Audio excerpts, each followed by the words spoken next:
Hello everybody, James here, Storytime with Dutch Mantell, episode 154, frantic waving, punching, pointing. Dutch Mantell himself is ready. Ready, contender, are you ready? He is ready indeed. Right. I'm ready. I told Dutch I've got a hard out today, so we are going to do the quick version of the intro, get straight into the news. Dirty Dutch Mantell, with 2 L's, is the email you write to if you want your signed Dutch Mantell merchandise. That is books, that's diplomas, that's WCW trading cards. Once again, Dirty Dutch Mantell with 2 L's at gmail.com. The other email you need is questionsfordutch@gmail.com. That is how you write into this very show, submit your question for the weekly Ask Dutch Anything episode that comes out every single Sunday. Right, Dutch, let's start with somehow terrible news, but somehow it's also good news. Mike Rotunda. Last week, I was on my phone talking with you, Dutch. I think we got through the first segment of the show, and I happened to look at the news on my phone, and it said Mike Rotunda was in hospice. And that came from Barry Windham, his brother-in-law. It turns out Barry Windham doesn't know what hospice is, I guess, because he's not in hospice. Well, I think he was told that. I don't think he would, if he doesn't know what hospice is. I mean, he reported on it, so he'd have to. If he didn't know what hospice was, he would have asked, "What is hospice?" But so he actually believed that he had been admitted to hospice. Hospice, of course, is for people who are, very close to dying. And when I heard that, I couldn't believe it really, because hospice that's serious. But he found out that it wasn't true. He hadn't been admitted to hospice, right? Yeah, the family actually cleared things up. Keep in mind, Barry Windham is Mike's brother-in-law and like his best friend, so everyone just assumed he knew what he was talking about, I guess. But I mean, the news it was bad enough because Mike had a major heart attack and had to be put, I think, in an induced coma. Or he was in ICU, intensive care, for weeks, and then he finally got moved to a rehabilitation facility. So still terrible news, yet somehow better than what we thought it was going to be. What's the difference, Dutch, between ICU and rehab? Because you've been in both the past 18 months or so. ICU is you could just drop off the planet at any time at ICU. I mean, they're still treating you in ICU. So intensive care, you're still really, really sick and in a bad way. In rehab, you've passed that point, and now they're going to try to bring you back. And that's what rehab is. So if it makes a difference. But I'd rather somebody to hear their prognosis that they're in rehab instead of they're in ICU. Makes sense? Oh, yeah. But still, it's whatever. There was a mix-up, basically, and it's not quite. Somehow a major heart attack is still not bad news compared to what the news was, which is incredible. But yeah, so at least he's rehabilitating, and I think this is his daughter who made that statement like a day after Barry Windham made his. And he can be in rehab for months. Yeah. Did they want to keep you in rehab longer? Or was it just an insurance thing and they sent you home early? Well, I think it was they wanted to send me home. I wasn't fully ready to go. But just that the insurance thing was, you find out about things too late. And when I found out, I used up most of my hospital stuff, and then the bill was outrageous anyway. So I was having trouble, with finances at that time, because when you get a bill for a couple $100,000, you go, I mean, after it reaches a certain amount, you say, I don't know. You might as well stay. It's a shock, but saying, I don't know what to tell you guys. Well, we need our money. I said, well, so do I. Wish I could pay you. But, and the people that are listening that are not in the United States, you hear a lot of great things about this country, but don't get sick in this country, because once that insurance runs out, those medical bills just skyrocket. Yeah, And you know, that's the first time I've ever used skyrocket in my life. So we've set a first already today. someone's gonna troll through the old episodes and find out. Well, in episode 41, you use skyrocket. Well, you did 41. You did it, you bastard. Right. So best wishes to Mike Rotunda, of course. Also, can I just say this? Everybody still never quite knows if it's Mike Rotunda or Mike Rotundo. It's been 40 years. And no one can remember if it's an A or an O at the end. It's an O, right? No, it's an A. It is an A? It is Rotunda, yeah. See, I've seen it also, but you blame that on your sports writers or blame that on your people that reporting, because I've always seen it with an O, Mike Rotundo. It's Mike Rotunda. Mm-hmm. Okay.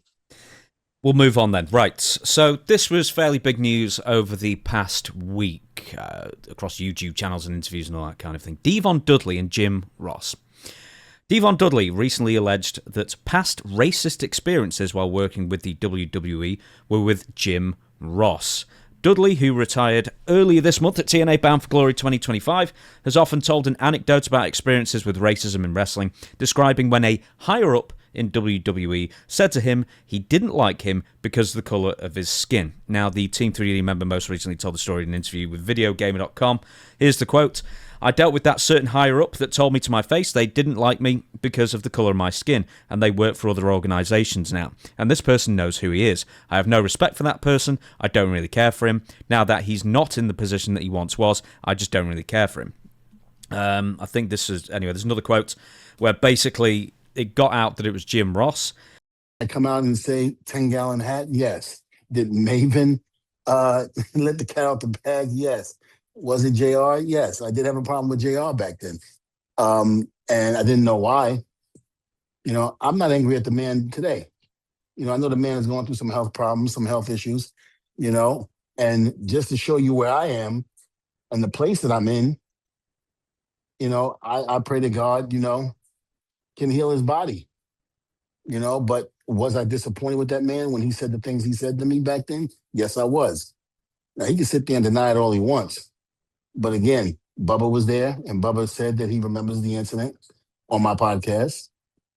Paul Heyman was there, Spike Dudley was there, and Tommy Dreamer was there. So you got all these other people that were there who aren't black, by the way. But he didn't actually give the line of what he said. But, I mean, is this in keeping with Jim Ross? Well, I'm not saying that I'm not believing D'Von, but with all those people there, have they commented on it? Did they hear it too? Yeah, I believe Bubba has said, yes, this absolutely happened. Bubba has, but has anybody else said anything about it? As of recent, well, he names Spike, he names Paul Heyman, and Tommy Dreamer as well. I don't know if Dave come out and confirmed that interaction as well, but you've got D'Von and you've got Bubba Ray Dudley, and I doubt either of them would just make that up to make Jim look bad. Mm-hmm. Well, I'm not saying one way or the other, but I've been around Jim Ross a lot, and I've never heard him say anything racial in a derogatory manner. I've never heard him say that at all. Now, Bill Watts, that's another story. But Jim, and I'm not defending him, but I've never found him to be the least bit. And of course, he could be. I don't know. But I've never known him to be racist or even say any words that were racist. So, but how did this come out anyway? I think D'Von was doing an interview with Maven Huffman, and I think that came up. And I think it's also an anecdote that D'Von Dudley has made over the years, but declined to name the person. And I think Maven accidentally either let the cat out of the bag or whatever it is. It just came out that it was Jim Ross the last week that D'Von was talking about all these times. So, I mean, D'Von's been very consistent with the storytelling. Definitely said it was Jim Ross. He said he can deny it all that he wants. Do you, obviously, because your character was Zeb Colter in the WWE kind of thing, but was this kind of prevalent in decades Many decades past, yes, it was. But, I mean, did you ever go to a promotion where you just thought, well, they're black, they're never going to get a chance? No, never have. Hey, one of the biggest, if you talk about a racist attitude about a lot of things, remember I brought up Bill Watts? Oh, yeah. But Bill Watts, I think he really was kind of prejudicial, to say, but you couldn't tell it by his booking because all his top stars, a lot of his top stars, were black. Ernie the Cat Ladd. He separated his personal feelings from his business feelings. And the part of the U.S. he was in was Louisiana, Mississippi, which those are heavily black areas. So he would highlight more than one. He would highlight a black superstar like Junkyard Dog, Ernie Ladd, and the list goes on and on. But they were his big stars. He made them a lot of money. And of course, at the end, the WWF or Vince McMahon ended up getting them, but they drew a ton of money. And I've told this story before. I went into Mid-South, of course, with a bullwhip. So what does a bullwhip remind you of? Oh, yeah. Let's just go back to slavery days. Oh, and I've told that story before when I went out in that crowd and it was like 80% black.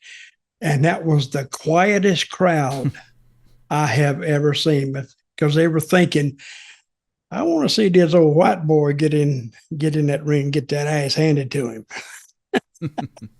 And of course, I knew what they were thinking. And so at the end, purposely, I was going to let, who was it? I can't remember. No, we can never remember. Was it the Snowman or Savannah Jack or someone else like that? He's Brickhouse Brown. Brickhouse Brown.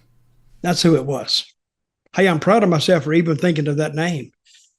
Of course, but I purposely held off for him getting that whip. And when he got the whip, brother, it was like the roof came off. They all, yelled as loud. It was almost deafening in a high school gym. And it was sold out. And I give him a couple of shots. I actually took another one just so the people would get their money's worth. And the old white boy hit the ankle express, and I was out of there. So, but the match wasn't really that good. It was only, but the bullwhip was, of course, that was the throwback to earlier times.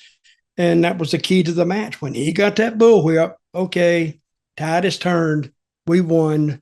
So, and I got out of there. And I left early too, by the way, because that wasn't the last match. I got out of there. Because if you wait to the end to leave, they get outside talking, and you could have a problem. Mm-hmm. So, with that being said, let's go back to Jim Ross. Do you think that Jim Ross, because we haven't got like a full quote, I guess, or like the entire situation of what happened. I'd love more about it, but could Jim Ross have been saying, well, you're not going to be considered a main event star because you're black? And that was mistaken for an edict from Jim Ross? Or something? Okay, where did he tell them this? In WWE? Yep, 99, 2000, around that time, just when they were coming in. I don't know. I can't speak for anybody else, and he may have been. I never knew Jim to be that way, because if he was racist, I think he would have let something slip out at one point. But I never heard anything from him. Of course, that's not condemning him, and it's not convicting him. He could have been one of the two, but me personally, is all I can speak about is I never heard it.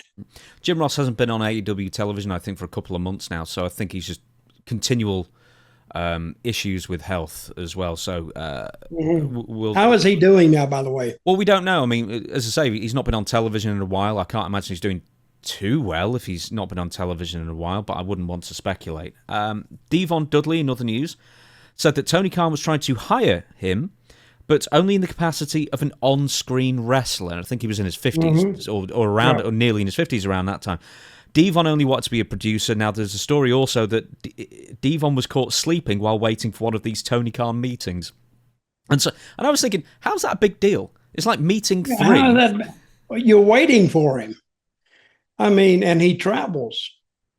I mean, brother, that travel, and this is travel in AEW, which is nothing. You know, we're going to talk about travel in a little bit because I thought of something, but you know how much guys used to travel in WWF and WWE? It was every day, 7 days a week. Not all the time, but mostly at least 6.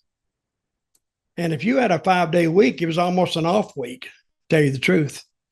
And if you don't get tired, I saw, you know, Bret Hart get on the plane, and he wasn't in first class either. He was in coach or economy, however they call it. And he went back out there, and I went to the restroom or something, and I passed him. He's passed out, completely passed out, because he was coming from almost the west, not the West Coast, but almost in 3/4 of the way across Canada. And that's where he was coming to get to New York or in the States. And the thing to remember is he was having to go through customs all the time. He would have to go going and coming, and he'd have to do that at least twice a week. That takes a while. Do you know what? Let's leave the D'Von thing. I want to ask you something. I was doing research on a video that might well be out by the time, for Listmania, that might well be out by the time this is shown. And it was involving Sir Mo, Bobby Horn. He just passed away from Men on the Mission. And he said in an interview that I was doing research for that he was basically pulled from wrestling after getting into an altercation with Shawn Michaels. And he was kept on the road, but only in like a managerial capacity or not at all. And he was making only $200 a night. And now that doesn't seem too bad until you realize you've got, you know, your hotel, your rental car, your food, living expenses as well. And you were a manager around this time as well. Were you making $200 a night as well, or were they paying you better? Well, managers they get paid actually first match money or second match money. I mean, we call it underneath money. That's what they call it. Yeah, the managers don't make, unless they make it known that they can't work for that. Then they'll bump their pay a little bit if they want to keep them. If they don't want to keep them, and a lot of times they underpay guys deliberately. You know why? To starve them out, get rid of them. They want them to go. And it's not WWE getting rid of them. Oh, well, you decided. Oh, yeah. And I don't blame Mr. Horn. What name did he work under? It was Mo, yeah. So it was, good guy. A great guy. Can I ask you if that's about right? $200 a night back then, or back then? Yes, that's about right. $250, something like that. How did you even? And a lot of times, you know, a lot of guys would have to get draws on the road. I mean, people think this is such an elegant life, brother. Is not. When you get down to the nitty gritty of it, if you're working underneath now, today is different. They only work the TVs now and the PLEs. When did they start calling it PLEs? Last year? No, I think it was when they moved to Peacock. So it's been a few years. Okay. Well, used to be you would get just house money, what the house drew. And you would have to ask for a draw on the road because your hotels, they were astronomical at some. If you had to pay $125 or more a night for a room, it's an expensive room back then. Now we're talking 20 years ago. Now they check in, you know, those $300, $400, $500 a night rooms, but they're making the money. And it's a tax write-off anyway. So they're paying the money and they can afford that. If somebody had said $500 a night, well, hell, I'd have had to sleep on I'd have to sleep in the parking lot. Hey, who did you share a room with in the WWF? Was it the Ron and Don? Well, no. My last room with Ron and Don, they picked up my room. Really? They picked up my room and my car. That's why they give me $200. No, they picked up my road expenses, and they didn't even tell me that when they hired me. All of a sudden, I just wouldn't getting charged, and okay, they were taking care of it. Yeah, and I would. This is I'm gonna come to Vince's defense on this. I would stay in the same hotels as Vince. And Vince would stay in the same hotels, of course, as the TV crew and, just the essential workers. I was with them. So in my room, I just go in and check in. You sign here, sir, that you went to your room, and I didn't have to pay for anything. And this is the Ron and Don 1990s run, not the Zeb Colter run. No, the Zeb Colter run. That's the Zeb Colter run. Let me see, the Ron and Don. Yeah, I paid for my room. Yeah. Yep. Who did you share a room then with? Either one of the brothers. I don't think they like staying together that much because they would argue and fight sometimes. And I would usually stay with Don. Because Don he's the more, he kids around more and he's easy to get along with. Ron's sometimes serious. So, and they were, to be twins, they're as different as night and day. So, but I would usually stay with Donnie. The other thing I was researching, because it's actually Shawn Michaels' real life backstage fight. So there's a real deep cut with Bobby Horn. It's not a fight, but it's a physical thing. And another one, of course, was the Harris brothers. And they didn't even leave that night, which is the funny thing. But the reason that they had that fight, or, they tried to scare Shawn Michaels, was because Shawn, while Ron and Don were in the ring, wrestling whoever it was, the Smoking Guns or whoever, Shawn was making fun of them, saying, one, they were the shits, and two, how they weren't tough enough to make it in the WWF, because they'd already put their papers in, they'd already put the notice in, because they were making no money. Yep. And he said they wasn't tough? No, they said they weren't good at wrestling, I guess. And basically, that's why Ron and Don, they threw everybody out of the locker room, apart from Shawn, who was in the shower. And that's when he came out the shower and they got thrown into the wall and slapped. And I was there. That happened in Madison Square Garden. It did. But the thing I didn't realize is that... And you know what? I mean, they were gone shortly after that. Yeah. But I was riding with them that night. We went to the garden. That happened. And guess what they said about it in the car? No, nothing. Zero. You mean after? Did they not talk about it afterwards? So you didn't know until the next day?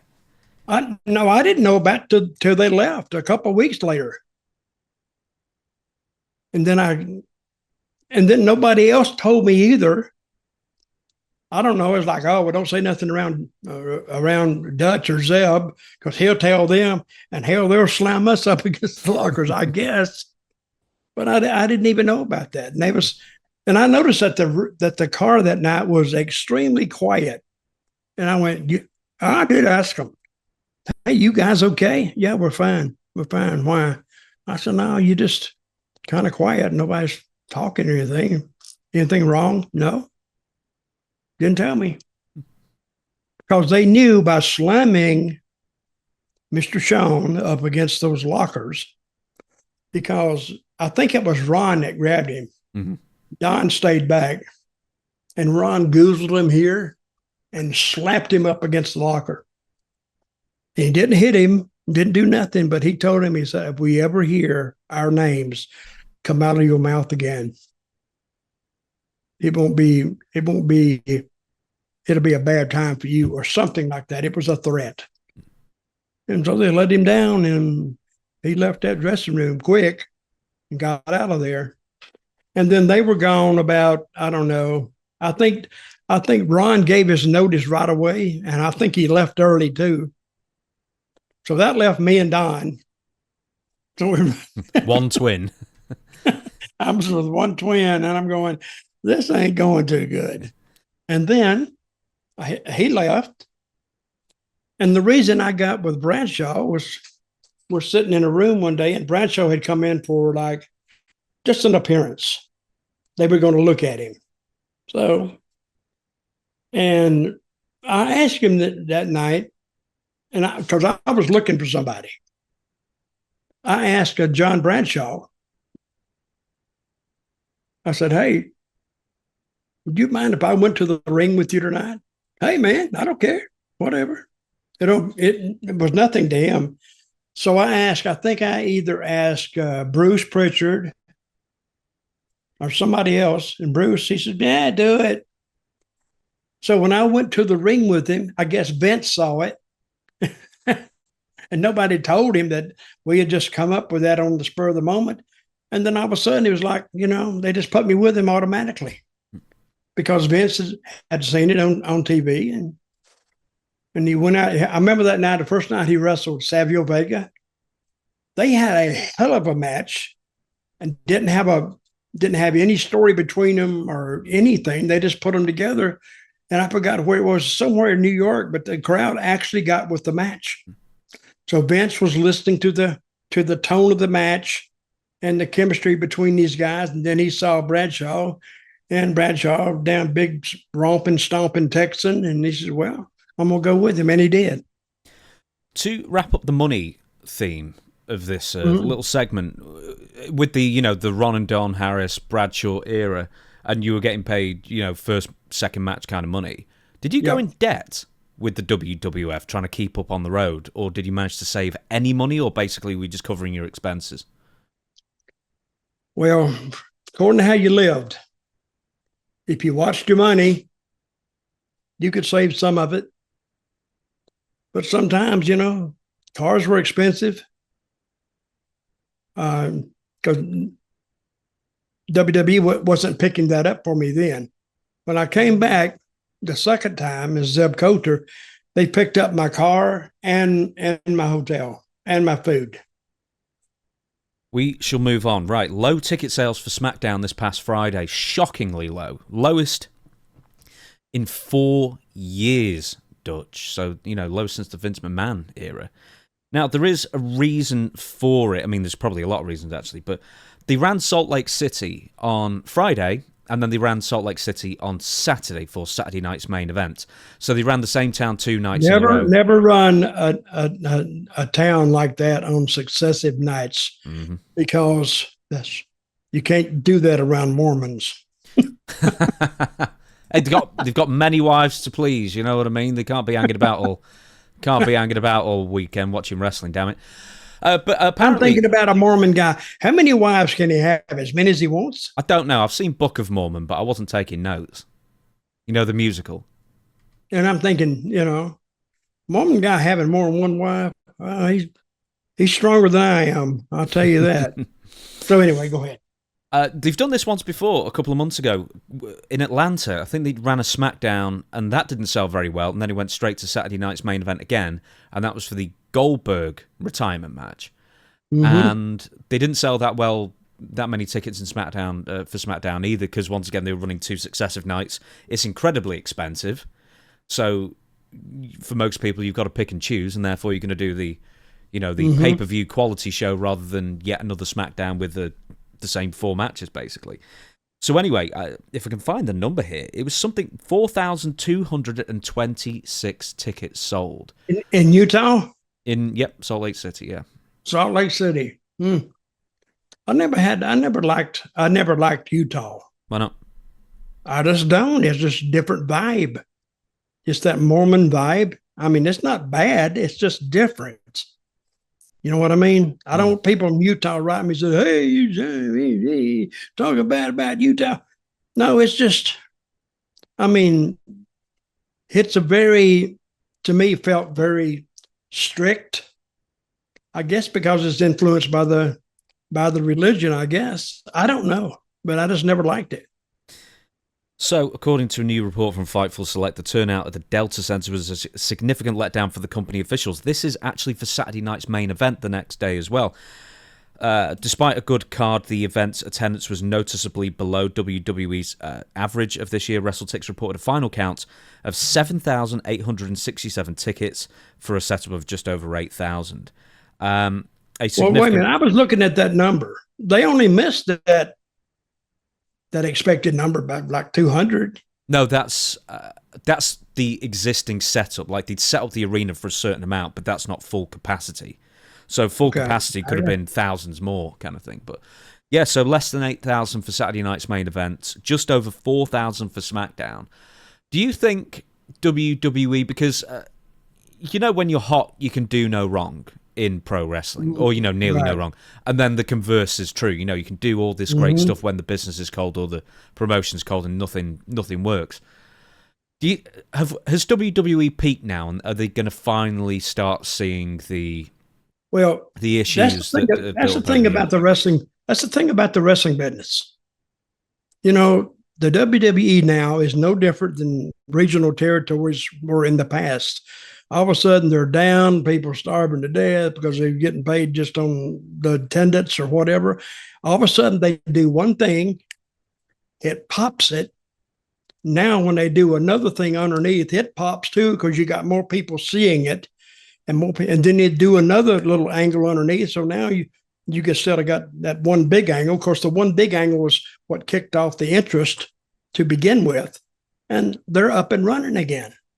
I mean, when territories get down, it takes a lot of money to run that.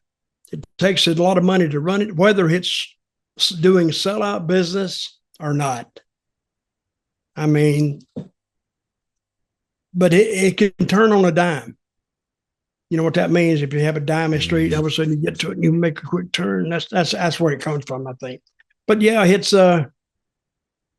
if they can stack that underneath, and they can keep it going. And now, if you look at the product now, you can look at it and nothing reaches out and grabs me.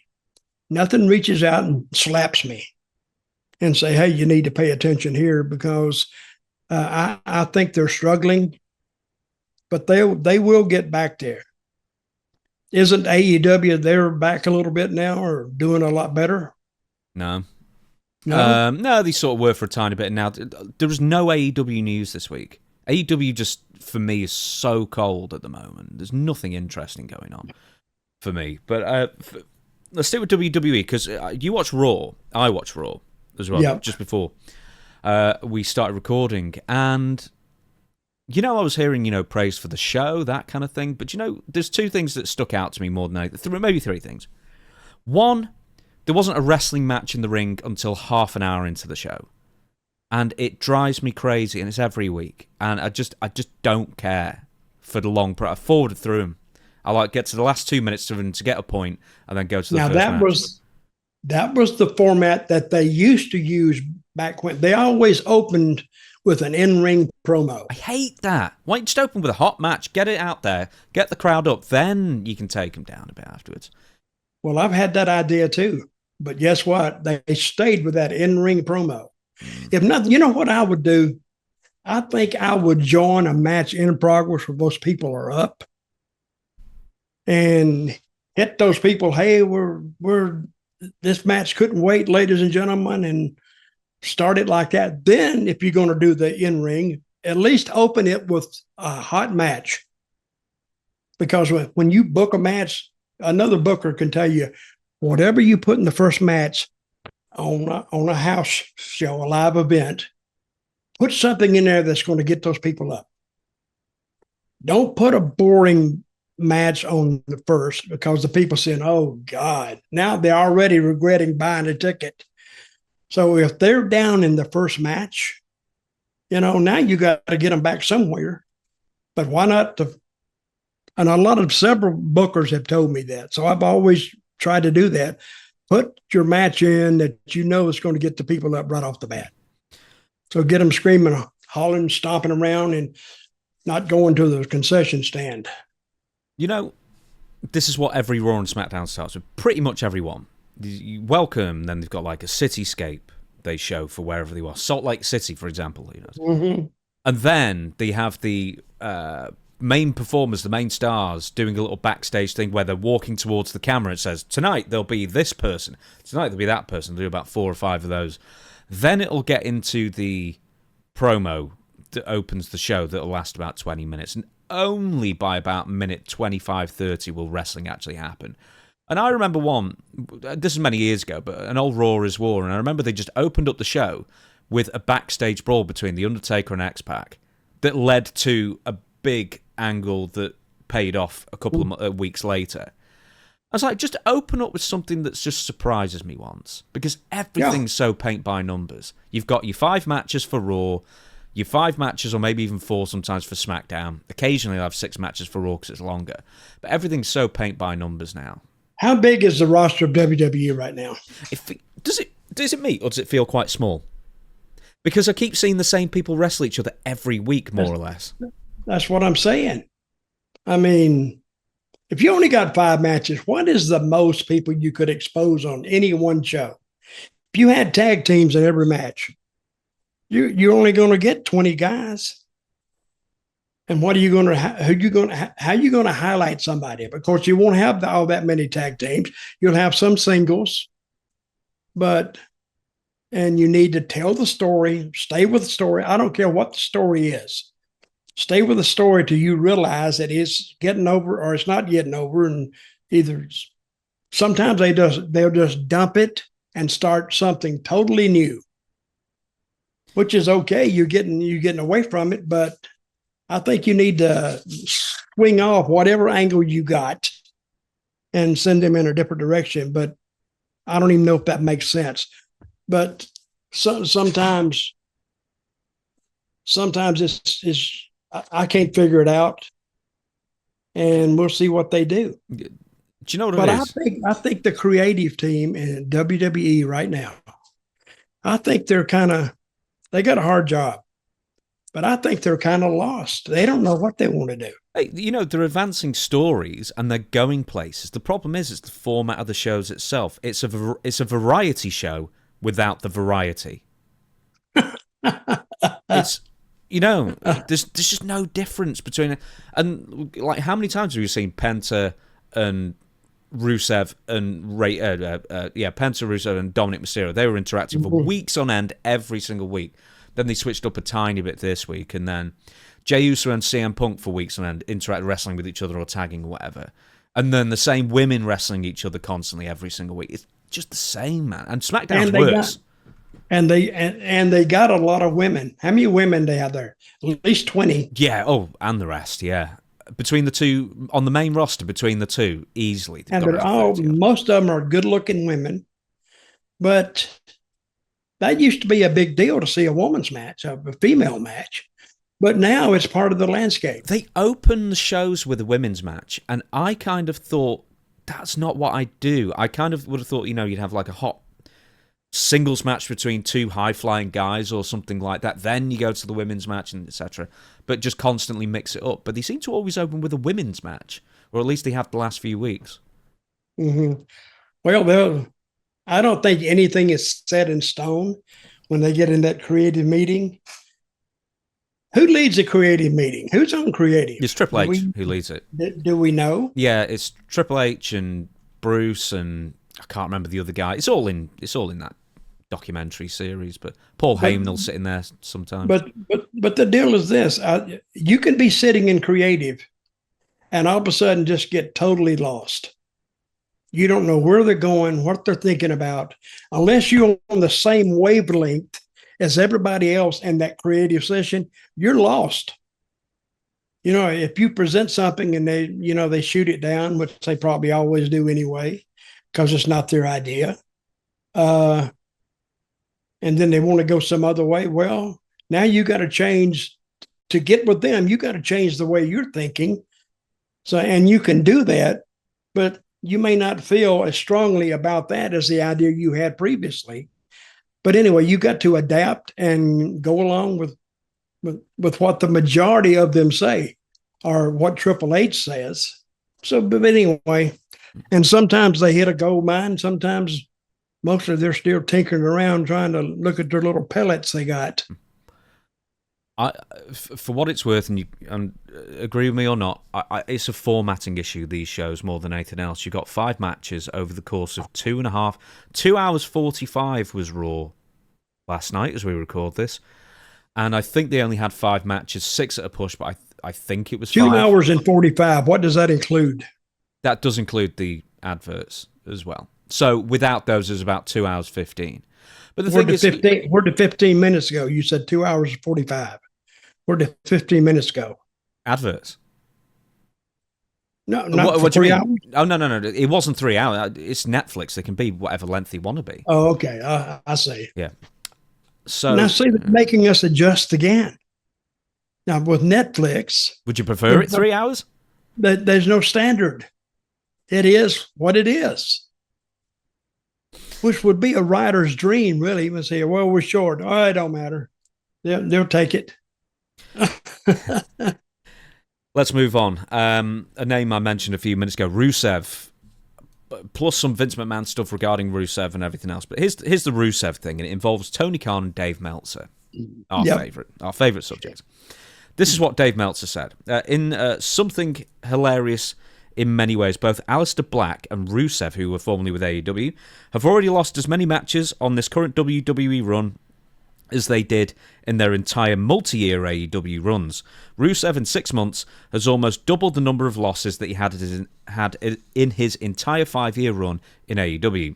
Then again, he felt like he spent most of that time either injured or not used because of creative differences, largely based on not wanting to lose. He had 36 matches in 5 years in AEW, and in hindsight, Tony Khan probably paid him more for less than anyone in the history of AEW. Since returning to WWE, he's already had 25 or maybe 26 matches. So the point is that Dave Meltzer starts complaining about this, of course. Yeah. And it's like, well, it's because Rusev didn't want to lose matches, and him and Tony Khan would get together and they were at an impasse, and they couldn't make it work, so Tony just shelved him and sent him home. And I was like, well, how's that Rusev's fault? But paid him. Yeah. Oh, you don't want to do it? Okay, just take the night off. Don't come back next week, and I'll send you a check. What a great deal. Well, let me ask you something about Rusev. Yeah. Does he interest you at all? He needs Lana, man. Him No on his own kidding. isn't the same. I was gonna bring that up. He needs Lana. He needs some help because he looks good. He's decent in the ring, not great, but he's decent in the ring. But what is there about that guy that would sell a ticket to see him get beat? I don't see it. Do you? Well, I've never seen it. Even when me and Swagger were working with him, I never really saw it. He was pushed very hard in that first year or so as well. I mean, Vince was really high on him. Swagger never beat him but one time. Yeah. I think we went through this. If it was a pinfall, maybe, but and that was at the Christmas show, wasn't it? Yeah, we beat him on the Christmas show. Yeah, the tribute to the troops. Right. Yeah. So, with Rusev, anyway, Dave Meltzer starts saying, well, in the past 5 years, once again, 20, 30 matches, 36. Hey, don't say anything bad about my friend. No, Mr. I won't. Mr. Meltzer. We're going to have a problem. So, anyway, he starts complaining, Dave Meltzer, that, Rusev was difficult to deal with. He was overpaid in AEW. Anyway, Rusev counters, the dead time sticks out the most. We only have this body and age for so long. We can't do this job forever, so we must take advantage of it while we're young. I sat on the sidelines for so long in AEW, unable to do what I love, which is performing for people in professional wrestling. Now, Rusev is lamenting the fact that he wasn't wrestling more. He wanted to wrestle more in AEW, so he claims. Dave Meltzer and Tony Khan, who are basically the same person, even more funny, apparently a few days ago on a Wrestling Observer radio show, Tony Khan actually called him while they were recording. I heard that.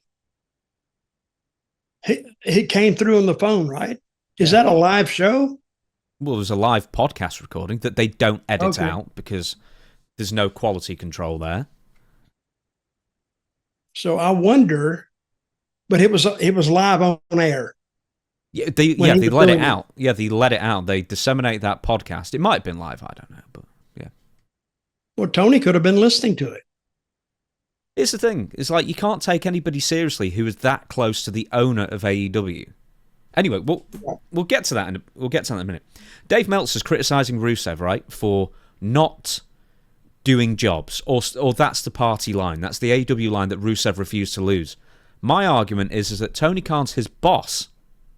Right. Why don't you just tell him to lose because that's what you pay him for? Right. Dutch, expound upon that, for goodness sake. That simple concept to people in their 40s and 50s and 60s. Listen, if you don't want to put somebody over, go home and stay home. Because if you're a booker and you tell a guy, hey, I need you to put this guy over, and if you don't want to do it and you make a little stink about it, okay. If I had nobody else that night to take your place, yeah, okay. We'll do that one night, and guess what? You're not booked anymore. I'll take you off everything. Because we got unless that team works as a team, then you don't have one. And if one guy don't want to do it, it spreads. So another guy don't want to do it. Well, he's doing it. I'll do it too. I don't think I should do this. No, it can't work like that. But Tony, he's actually brand new, or he's not now, but he was brand new to booking. So, and he didn't want to make anybody mad. It may have worked back when he started, but now, since he's paying unbelievable money to do nothing, basically, and they're still being able to try to convince Tony that they shouldn't lose. Nah, you can't do business that way. Hey, if you run a football player and you want this tight end to get the ball, but all of a sudden you got this wide receiver, he wants the ball. Now that causes a big stir on the sidelines. Throw it to me, throw it to me, throw it to me. But it can't work that way. It creates dissension. You want everybody getting along, at least having without a lot of conflict. And if you have that, then you just poisoning your dressing room. Conflict is fine, but let's use an NFL analogy again. Let's say you've got a tight end, you give him a play, whatever. I will absolutely refuse to do this play. Okay. In the huddle. And then what you say is, okay, then I'm going to send you home and pay you for 18 months. Yeah. How do you like that? So don't do that again. And people see that. And they said, well, hell, if I don't want to do it. So how long I got on my contract? 2 years? Okay, I'll do it too. Let him send me home. I'll just stay home. Are these AEW contracts just like ridiculous? Because like, sure, you can suspend somebody for like insubordination, basically, for not cooperating.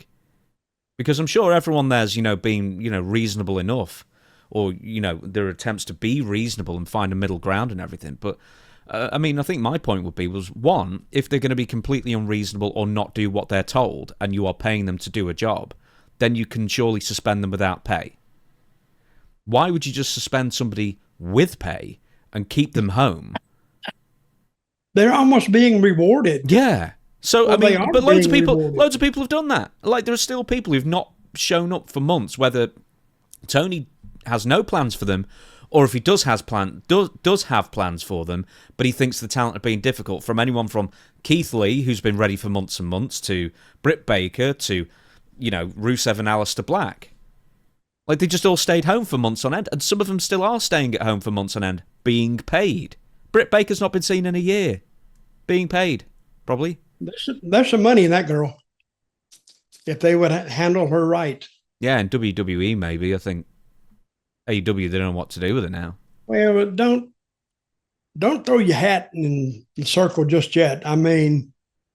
But where does Tony get his ideas? Does the guys do they actually give him ideas? I'm sure they do. I suspect they do. Apparently, Tony's got like a bit of a booking team around him, but Tony listens to them and mostly ignores them and then does what he wants to do anyway. So he basically says he books like 85-90% of all the shows. Mm-hmm. and then gets ideas, bits and bats of ideas from other people. But I don't get the whole, like, do you think this is a thing where with Rusev, or Miro in AEW he was, Tony Khan just doesn't like conflict so much he would rather pay someone to sit at home and for them to run out the clock? Well, I heard he could be really, really rough on the guys too sometimes. Yeah. I mean, really, really get, strong with them in language and everything else. So he would come into rooms, I would hear that he said, I don't hear any bitching tonight or something. And I've never heard that about Tony before. But they say sometimes he treated the talent like, hey, you do as I tell you to do. But everything else that he does actually points in the opposite direction. So I don't know. But I think he has too, and I've said this before, he has too many guys under contract that he could ever use. How long is the show? 2 hours?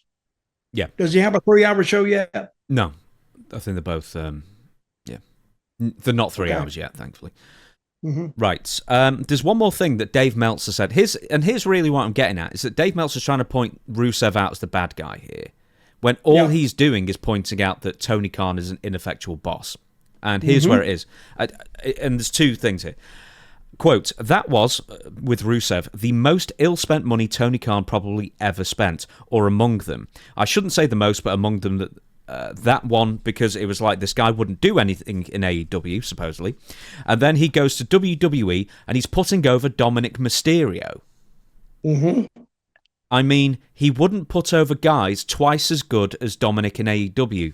Dutch, who's twice as good as Dominic in AEW? No, I don't. I could give a crap less about how good you are in the ring. How do you sell some tickets? Are you interesting? Dominic Mysterio, I don't think he even works at the gimmick. That's him. So he can go out there, and I saw the interview with his dad, and I've told this 1,000 times. It's the story, and so when I saw it, and then you sent it back to me. What's this? And it's a great, great interview, and you know it's going. And Dominic just towers over little Ray, just towers over him. But he's his dad, and he's going to be a smart ass. And the people are just waiting to see him get his ass handed to him, which he did. Dude, they were cheering Dominic as well. They even slightly booed Ray, and he just come back after 6 months. Like, that's how popular Dominic is. Well, and you know what that's telling them? So you got to be careful with somebody that when the people start cheering the bad guys, because you're going to have to turn him before the year they'll turn him, but they better find a couple of red hot heels for him to work with. And I think there is a lot of shelf life left in Dominic. How long has Dominic been on the active roster? 2 years now? No, it's been quite a few years. I mean, in his current guise, as a bad guy, it's probably been 1.5 2 years, but he might have been on the main roster 4, 5. Well, I think he's got a hell of a run still left in him, but as a baby face, because if he just comes into the room, you start looking. He's a tall guy anyway. He's not even that. I mean, he's relative. He's 6'1". He's billed at 6'1". It's just that Ray is just over 5 foot. Yeah, but for 6'1", he's still a pretty tall guy. And if he just walked into the room with that mustache, you want to slap him already.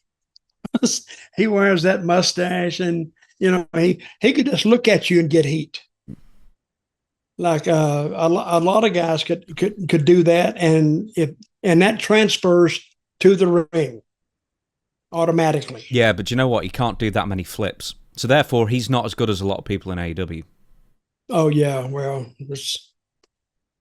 but how many matches did you have seen in AEW? Tremendous matches as far as work. This is a Dave Meltzer term now. Work rate. And you got to do this. You got to do your little fingers like that. As far as work rate, they're great, but the people sit on their hands because they've seen it 10,000 times. And sometimes they put an extra move in there just to make it look different, and it makes it look stupid. I see a guy throw a clothesline. He did a forward row, then come up and did a clothesline. Now, what was the purpose of the forward row? It doesn't help the clothesline. It actually hurts the clothesline, really, if you think about it. But I guess, I don't know. You can put anything in a wrestling ring because I think the fans have seen almost everything now, and they'll let it go. And now I'm starting to think, wait a minute. He got this by an agent. Oh, I'm going to do a row and get up and I'm going to clothesline him. Well, you could do it one time, but the second time you do it, I think you need to get clotheslined because the first clothesline smartened the guy up, what was coming up. So right when you coming up, he tags you, and now there's a purpose of that earlier row to set up the second one. That makes sense. And it does if you would watch it. Bit of fun with Rusev is that his wife, CJ Perry, Lana, is she available? They need to get her. No, well, she's married. Or if you mean available, as in... she's married again?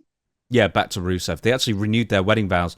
They did actually split up. There was a rumor that Miro, Rusev, had sent divorce papers to Lana, or CJ Perry, on her birthday, but apparently that's not right. Right, but there is one thing that was interesting. Lana said, are you okay with sharing the story in 2019 where Rusev lost a bunch of weight and then we had a meeting with Vince McMahon, and what did he say about your new look at being 260 pounds? And Rusev said, Vince McMahon said he wanted the big Bulgarian. He wanted a 300-pound guy. Then Lana says, Vince goes, I want my 300-pound Bulgarian brute. That man put asses in seats. That's heel. I want you as a heel. I want the 300-pound Bulgarian brute because that sells tickets. Shortly afterwards, Vince McMahon fired Rusev because he lost weight and got healthier. Okay, so he told him to gain weight back? I think basically that's what he was saying, but in the end, Rusev's push was de-pushed and he ended up out the door sooner rather than later. Okay, let's go back in time. Who was the boss then? Vince. And whose word is going to trump everybody else's word in the company? Vince. So he told him to get bigger, and maybe he wouldn't get bigger fast enough, and it may have been a jar to his health, but I guess when he got fired, that's a jar to his checking account. So what is more important on short term? So yeah, but I complained when Swagger and I were together against Rusev and Lana. Why didn't they push that more? Because it was an American against the Russian. What could be more? I mean, that fit all the boxes. But like I said, Jack beat him one time, and that's it. Right. One more thing about Dave Meltzer. How can we not mention this? On the Dave Meltzer claim recently. You love Meltzer today. Yeah, he's good for content. Claimed that when Monday Night Raw's ratings dipped below the 4.0 mark, he received a call from WWE executive Ed Cohen to join the company's creative team. However, he turned down the offer immediately as he wanted to be a sports writer. Quote, I shot it down immediately. I wanted to be a sports writer. People go, oh, you wanted to be a booker? You wanted to be a pro wrestler? Never wanted any of those things. I wanted to be a writer, so I did that. Do you believe that Dave Meltzer was offered to join the WWE creative team at some point? I don't believe it. I don't, because that's like saying, hey, we know wrestling, but all of a sudden a dirt sheet writer knows more than we do. He may have a couple of ideas for the next couple of months, but even fans have that. But he turned it down, and I could say that if he was offered, I don't think he was offered, but he turned it down. He was making more money selling that dirt sheet than he would be on the creative team anyway. Those guys don't make much money either. They make money, but not what you think they make. What do you think they make? Oh, I don't know. I've never thought about that. Like a junior creative team member, I don't know, 60,000 or something. Who knows? Well, less than 100. Mm. And I think the top guys only make about, I may be wrong, But I think back then the top guy was making 150. But look at the pressure they're under. Yeah, but especially with Vince as well, where he'd call you no kidding. meetings at all hours in the night. Oh man, he'd cuss them out. And I've told this before. I'm gonna tell it again. That's how I could tell if Vince was in a good mood when I first got to TV. When I first got to Raw, this is back 10 years ago or so. First Raw and SmackDown, I would look in the creative room where the writers were. If they were like loose and laughing, oh, okay, Vince is in a good mood. If I looked in there and it looked like, oh God, they were writing stuff. I said, oh boy, Vince has already reamed them out. And now they're in there. Now they're nervous. And so, okay. So I would meet Vince later, or we'd go over a finish or whatever, and I could tell you what kind of mood he's in. He was always in a good mood when I was around him, more or less. It may have just been my, sparkling personality that always brightened his day, but I always got along with Vince pretty well. I never had any bad dealings with him, really. I know they offered you during the Zeb Colter run a WWE backstage agent producer role, or if you'd be interested. Did no one ever ask for you to join the creative team? Because it's not like you didn't have years worth of successful booking experience behind you. I didn't want to do it. No, but that might be the case. But did no one ever mention it to you or suggest that you'd be a good fit? I heard it maybe one time. I didn't hear it anymore. Because you were just talking. You were just talking about know your role and do your role. My role was a manager with swagger. That's all I was concerned about. I don't want to go in there and in that room and hear, well, so and so don't want to do this and so don't want to do that. I it's not fun. I can work like that because that's just what's going to happen when you know that when you take the job on.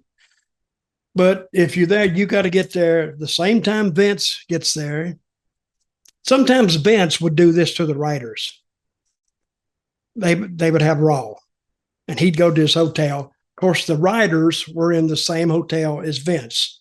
So if he needed them, they're in 506 or one's in 705 or whatever. He would call them up, get them up sometimes at 3:00 in the morning. They had just gotten in from the show, from Raw. And he would call them all to his room, and they'd be there at 6 or 7 o'clock in the morning. That's what they had to do. And I didn't feel like doing that. And but Vince doesn't sleep anyway. Vince sleeps about 3 or 4 hours a night. And we've all read about things that Vince doesn't sleep. He doesn't sleep. He's a vampire. No kidding. He's a vampire. You'll see him in the morning. If you get up early, not that I would get up early, but sometimes I would get up about 8:30, 9. He was already up and ready and walking out the door. I went, and he didn't get in till like 1 o'clock or 2 o'clock. And then when he gets in, you know what he would do then? Work out. He'd go to the gym 2 or 3 o'clock in the morning with his personal trainer. And then he'd go back and he'd get back at, say, 6 o'clock or 5 o'clock. And then he'd sleep a couple of hours. Then he'd get up and get dressed and he's ready to go do the day again. Hard to believe that even at his age, I think he still does it today.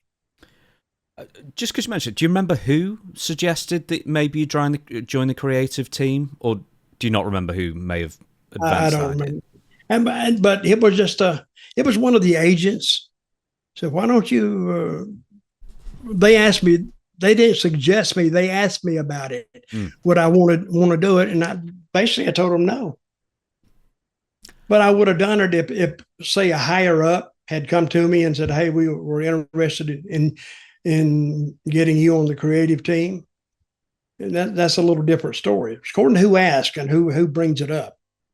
But if he was just one of the agents, well, hell, I had more stroke needed. So, but an idea is an idea. So I give an idea to him one time. I said, why don't you, I forgot what it was about. Oh, I did get us another pay-per-view match. I said, why don't we run the Russian versus the All-American, the real American, one more time and with some flags or something. And he loved the idea. And I says, wait a minute. When I told him this, he said, that's a hell of an idea. It's a hell of an idea. I says, okay, they haven't thought about this before? He went, no. I said, they never thought of trying to put an American against a Russian in a gimmick match. They hadn't even thought about it. He said, no, hadn't even thought about it. I went, to me, that would be like one of the things I would kind of push for in the future. Because if you're going to put these two guys, Russian, American, I mean, it has natural heat to begin with. So, and they never would put over Swagger, so we never got any of it. And they just kept pushing Rusev. And I told you about the time Lana slapped me, right? Oh, I think you mentioned it last week, in fact, yeah. Oh, my God. Hell, why I brought it up? Because she slapped me so hard. I think she busted my eardrum. That's why I'm about deaf in this ear. I don't think because of that, but through age and probably her slapping me. She said, well, I don't want to hurt you. I said, you want to hurt me. Oh, God dang. So no wonder you don't like Rusev. She almost knocked me down. I said, what the hell? But anyway, but she was always good to work with. And Rusev was good to work with. You know, I just there was a lot of ways to spice it up. I would have put some Memphis in there. Please. Let's put some bull crap in here and let's get it up. And, because the people, they come to be entertained, but they were trying to paint Rusev as this unbeatable force, which I never really saw. But we had good matches, but we just never. I think I would have booked it totally different. See, just putting over a heel week after week after week, it doesn't do anything for him, really.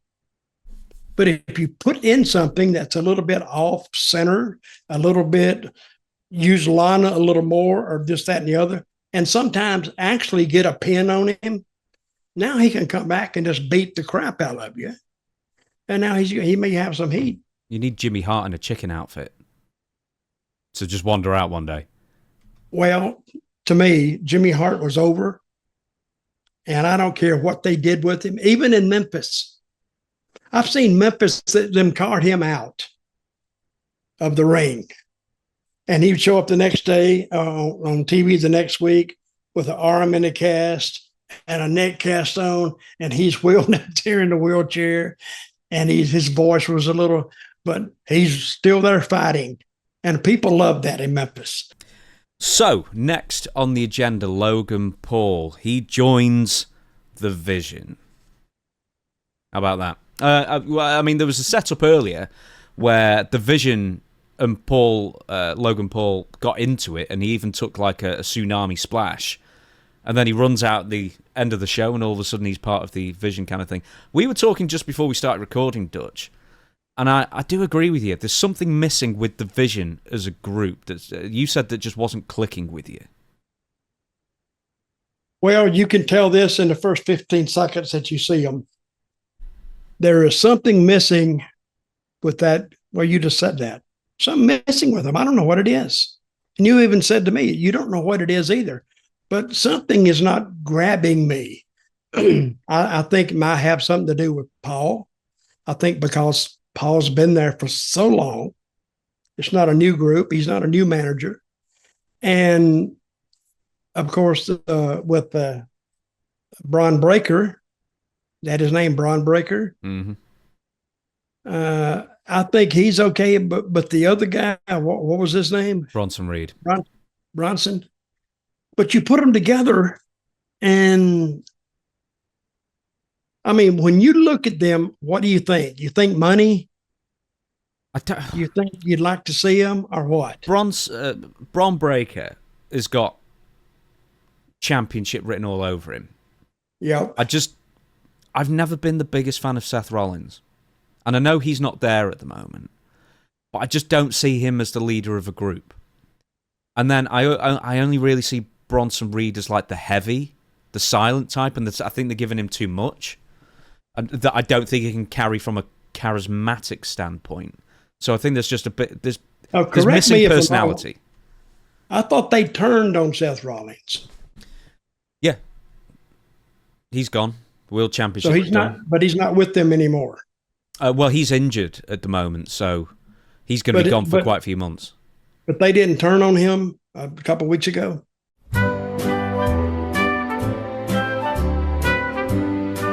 Okay, right. We had to pause for like a minute then because we couldn't remember if Seth Rollins had been kicked out of the division or not. I don't think he has. Did he? Ask Grok. Right, okay. Grok. I'm pausing again. One sec.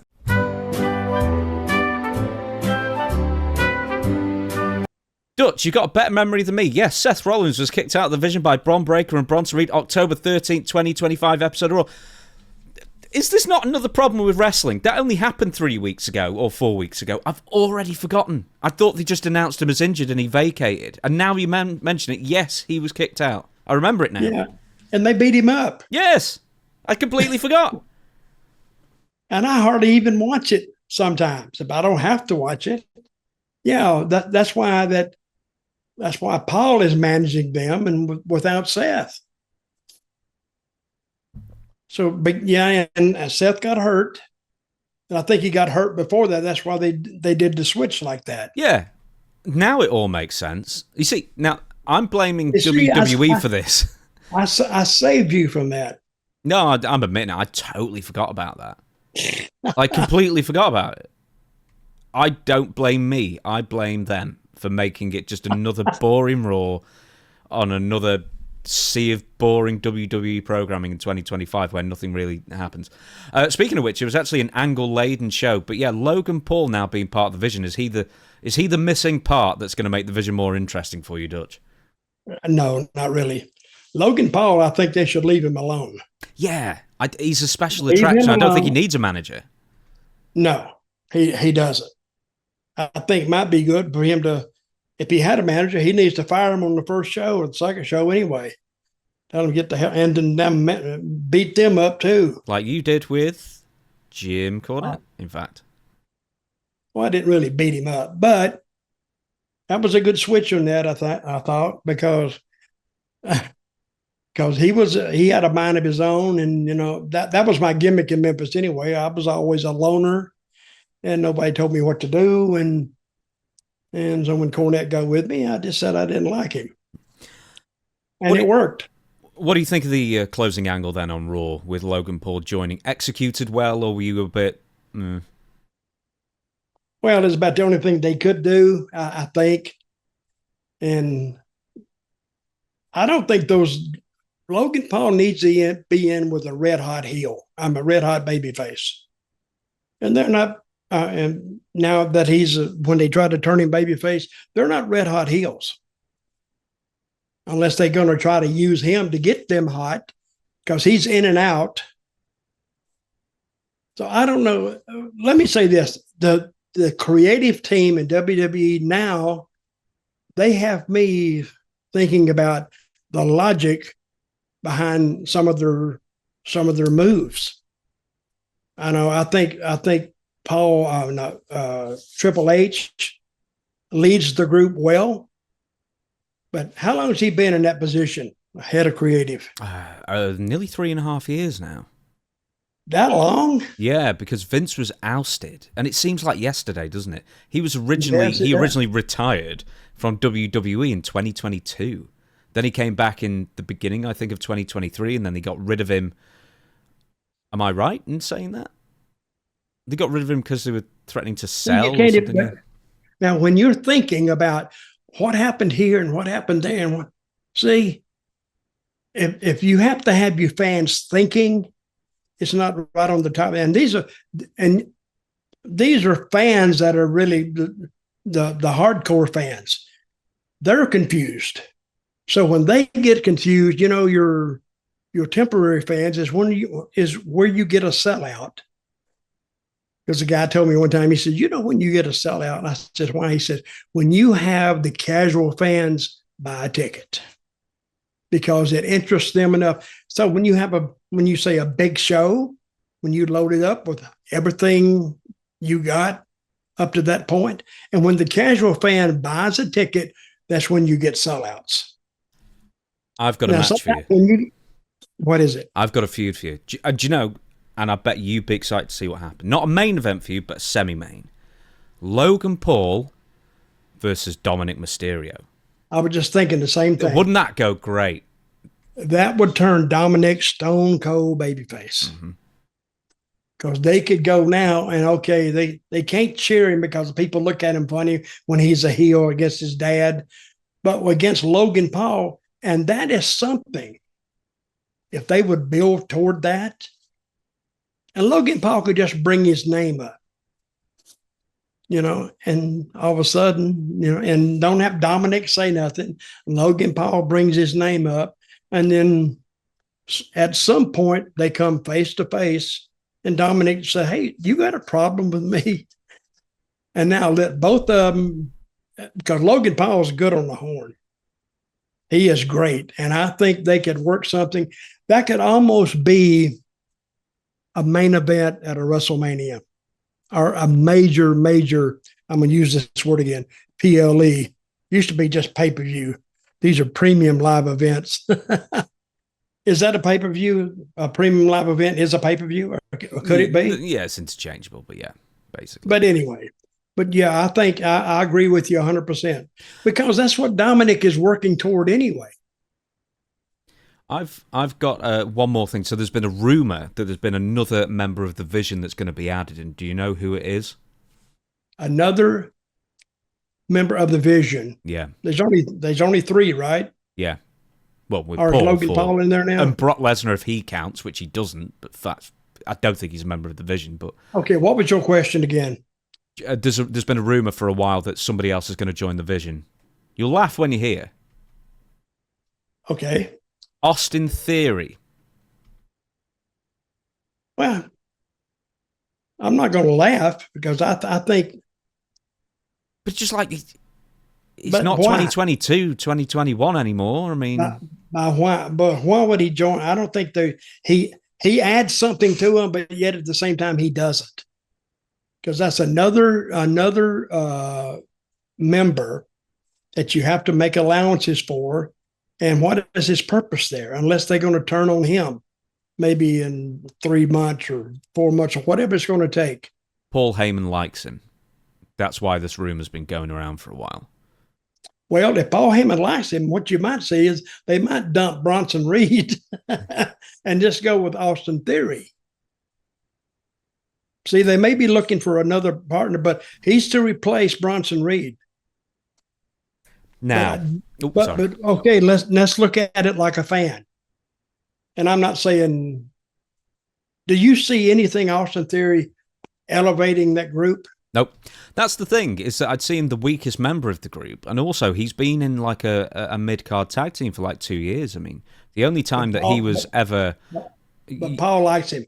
But Paul likes him. But the last time that Austin Theory was ever taken seriously, not as a performer, but as a someone with star qualities that would elevate and go up the card, was when Vince McMahon was still in charge, because Vince was really high on him. Yeah. Didn't he beat John Cena? He did at WrestleMania, but then that was pretty much the beginning of the end, because a few months later Vince McMahon had been gone, and then Austin Theory would just be another guy on the card. Mm-hmm. Now, me, if I had beaten John Cena, I'd get me a T-shirt and wear it to bed. I beat John Cena. That must be the high point of his career. And it may be the high point of his career all through his career if he stays 20 years, that he beat John Cena. Mm-hmm. Now, where was that? That was on a pay-per-view. That was WrestleMania. It was either 40 or 39. Whatever was 2022. It was outside, right? Yeah. In the stadium. Austin Theory. Where was that? Vegas? No, I don't think it would have been Vegas. It was 39, I think. Oh, Dutch, help me. Yeah, it was. 39, I don't know where WrestleMania 39 was. Mm-hmm. Hollywood? Or Los Angeles? Yeah, it was somewhere out there. Yeah, wherever it was. All right. One more thing about Logan Paul. He is no longer being sued, class action lawsuit with the Crypto Zoo cryptocurrency scam What thing. was that about? Dutch, do not even try and get me to explain that, because I tried to sit down and write fully what all that was about. Basically, it's a rug pull. And a rug pull is, in crypto speak, you make something available to people, they buy it, and then as soon as that money's come in, insiders use their knowledge to somehow buy this crypto before everyone else has. They make a ton of money as soon as it's become available, and then they just sell their shares, and then everything's worth nothing. And basically, by the time you've heard of it, it's too late. That's what it is. It's the same with everything. Right, okay. It's cheating. Well, it should be illegal, but for some reason in crypto space, very few people get prosecuted for the numerous rug pulls and scams and all that kind of thing. And Logan Paul's been a part of a lot of them. Well, like 8? That's coming. I hope so. People will find out about it. So you heard about the basketball scandal in the U.S., right? Right. We're going to talk about that. I've got one more thing to talk about. Then we're going to be talking about the sports betting and cheating. So do bear with. Right. Firstly, Scorpio trial postponed. Mm-hmm. So Too Cold Scorpio, who you remember. Yep. And or Flash Funk, in fact, because you were with him in the WWF, I guess, for a short amount of time together.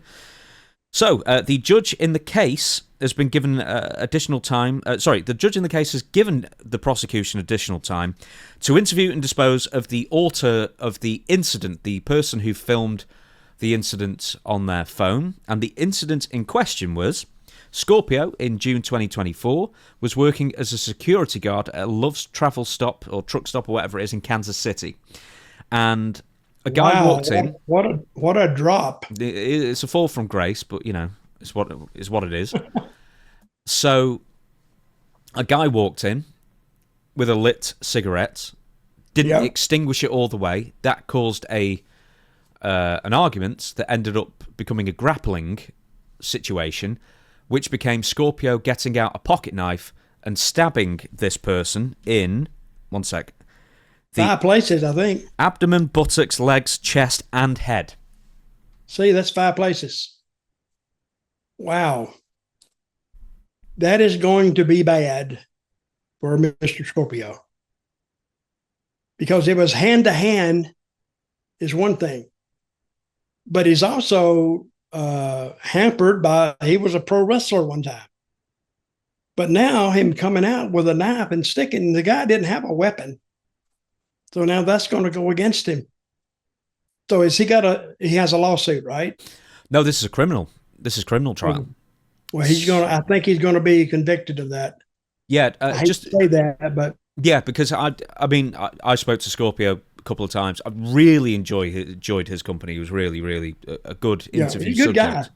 Yeah, good guy. I hear loads of people absolutely love the dude as well. But I mean, that's how do you claim self-defense where you've got stab wounds to 5 separate areas of like head to toe almost? Well, I hate to hear that, but you can't just bring out a knife, even if you aren't being attacked, unless you're getting a dog crap beat out of you. But he stabbed him 5 times. No, more. I mean, it could have been way more. 5 separate areas he stabbed. Okay. So he could have been stabbed a dozen or more times for all we know. Mm-hmm. But there were photos outside that were posted on TMZ. I advise you not to click on them because they're a bit gruesome unless you're very strong of stomach or got some morbid curiosity. A lot of blood? Yeah, a lot. Wow. Yeah, police turned up and once again, he's on bond still, Scorpio. He's still wrestling. He's nearly 60. He wrestled as late as August. And where did this happen? Kansas City. I was thinking Colorado for some reason. Kansas City. Hate that for him. Yeah, absolutely. Now, we're going to move on, and I think this is the thing that you're going to be maybe most interested in. We don't talk about mixed martial arts very much on the show for reasons it's a pro wrestling show, but I keep up with the news with UFC and such as well. And Dutch is a big sports fan, and he will know as well as I will know that when there's betting in sports, there's cheating in sports. Now, Isaac. Wait, that's not my word, ladies and gentlemen. That's James's word. Cheating. Got to watch that. No. Oh well, there's fixing in this case, supposedly. Yes, fixing is better. So this is from a UFC event this past weekend. It was on the undercard. It wasn't like a big deal or anything like that. So it was Isaac Dulgarian versus Yadir Del Valle, or Val or Vale, or however you pronounce his name. It doesn't matter. The UFC is taking allegations of fight fixing very seriously, quote, after controversy surrounding a Las Vegas bout this past weekend. Featherweight Isaac Dulgarian was axed from Dana White's roster just one day after suffering a defeat at UFC Vegas 110 on Saturday night. So, did you watch the fight? Did I sent it you? Did you have time to watch it? I don't watch that fake stuff. That's fine. I will tell you what happened. Right, so the fight has been at the epicenter of a betting scandal. And it's not just the fight itself, but there's loads of stuff around it that makes it really fishy. Dulgarian's odds of beating Duval crashed hours before he entered the cage, although Helwani, this is Ariel Helwani, the MMA journalist, said the official reason for his release was the defeat. Anyway, Dulgarian, 29, entered as a clear favourite, but tapped out to a rear-naked choke less than 4 minutes into the fight. Members of the MMA fraternity immediately picked up on Dulgarian's poor performance, as the American offered no real defence when Duval had him pinned to the ground. UFC analyst Michael Chiesa said Dulgarian, who is known as an elite grappler, fought like an amateur in a scathing review of his performance, adding that the fighter looked like he didn't even belong in the octagon. Just hours after the results, bookmakers William Hill and Caesars released the exact same statement, telling customers that losing bets on the fights will be refunded. Now, I know you've said it as a joke occasionally, and in seriousness as well, Dutch. I've got a lot more with this that I'll follow up with. But you've said before, when you're fixing a fight, especially in boxing or MMA or whatever it is, only one person needs to be in on it. Yep. Only one, the loser. So if the guy went out there and he said he fought like an amateur, he didn't try. So he allowed that guy to get the hold on him, and he tapped out. He had to have a reason to tap out. So hook your hold, and I'll do it. Yeah, he went for like which would raise his eyebrows. You can't see my eyebrows, but it raises eyebrows, even if I saw it. With knowing nothing about even betting on the match, I'd say there's something up there. There's even more up. So ahead of his defeat to Duval, Dulgarian said in an interview with MMA Junkie that there should be a clause in UFC contracts for fighters to get like 3 or 5% of bets placed on them. So he's, just before this fight, starts complaining about betting on the thing. Anyway, he says, quote, I said, don't bet on me unless you're paying me some percentage. I'm doing all the work. That's how I feel about it, Dulgarian said. If you're betting on me, I want some of it. Now, this isn't the first time that UFC have had allegations of match fixing. Early 2023, Jeff Molina was suspended from MMA after allegations that he was part of a betting scandal. And there's even been, even in the old tournament or practically no rules days, there were allegations that a match or two were fixed as well. Of course. Yeah. That's been going, you know how long that's been going on? Since there was sport and betting. Since there was gladiator days. And they invented it, and it never went away. That's true. In the gladiator days, it's like, because if it was a fight to the death, and it would be up to the audience, and I think the misnomer is it's actually thumbs in the middle actually meant what we mean as thumbs down. I can't remember which way it is. But there would be sparing of lives, or there'd be working out or cooperating with the fighters, sometimes, allegedly. So, yeah, I mean, match fixing, not even for money, but for lives, has been a thing for thousands of years. It's been around, yes, for thousands of years. And it's a natural human trait to bet on something. Said, I think this guy's going to win. Well, I think he's going to win. Well, $5 says no. Okay, you're on. That's what it takes. It takes about 10 seconds to place a bet. So, and I've always thought, see, I'm glad actually wrestling, and people saying, oh, well, it's set up. But now it's a different sport, and you can tell stories in it and make a lot of money in it too at the same time. And you attract people that the real fights don't attract. But I'm thinking they would be stupid not to bet on some of their fights. I mean, if you know you can set this up and you know who's going to win, and place the money where the money is, and then you'll make a lot of money. Can you tell me as well? Because I've not read anything about this. I can imagine what it is. I've seen lots of documentaries. There's been so many news articles over the decades, match fixing in every sport, from snooker to tennis to cricket, bizarrely. What? Snooker? Yeah. Not what Jimmy Snooker. That's what I thought you said. No. Just like any sport there is out there, especially when there are like micro decisions. You know, like one little fumble here. Will he make this next ball into the pocket kind of thing? And you can bet on that. And then that's all somebody needs to know, to purposely miss one shot, and that's it. That's their role done. To make things worse, I'm going to bring it back to you. Sorry, Dutch. But let me say this. Yes. The difference in that, if he misses the shot, well, nobody thinks nothing of it. You know why? It was a hard shot to begin with. Exactly. So for him, he missed it. Well, he just missed it. Nobody's going to think about it. But if you're an accomplished MMA fighter and you don't do your style, and all of a sudden you get tapped out in 4 minutes, something's up. Yeah, he was defending like it was his first lesson in MMA, and he's meant to be an elite grappler. Like, there's no way he would get caught. One, he got his takedown stuffed quite easily, and then he basically reversed himself, or it looked like it did, and then got choked out. Anyway, what's the NBA betting scandal, and how does it kind of link up with this?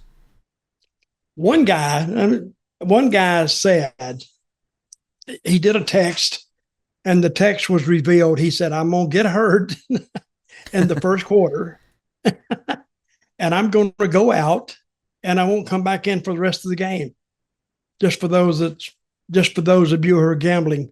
Was it a performance thing though? Said like it was like an over under on how many shots how many points he'd score in the game or something. So therefore he got hurt early. I don't know what they were betting on. Probably that could have been thrown in there. They bet on everything. They bet on a number of points and how many times is this, or fouls, or whatever. Anything you can bet on in any kind of an athletic contest. You know, if you can get somebody to bet you, there's a bet to be had. So, but he went out there and said, "I'm gonna get hurt in the first quarter. I'm not coming back in the rest of the game." For those of you who are interested. So if you're placing a bet, don't place it on me. I think that guy has a lot of balls to say, "Hey, if you win any money on me, I want 3 to 5% of it." How would you know a bet would even be placed? Yeah, I don't know how Las Vegas is going to get in touch with them. Is that guy? I think he's an idiot. Tell you the truth. Do you know that a lot of MMA fighters after, I can't remember, I didn't write the name of the guy down. I think he had over a dozen fights in the UFC. And he said that he was approached for like 7 of those fights about throwing said fight. And he turned them down every time. Yes. It is wide. I think it's so much more widespread than people know, because the vast majority, or at least the majority of people, say no.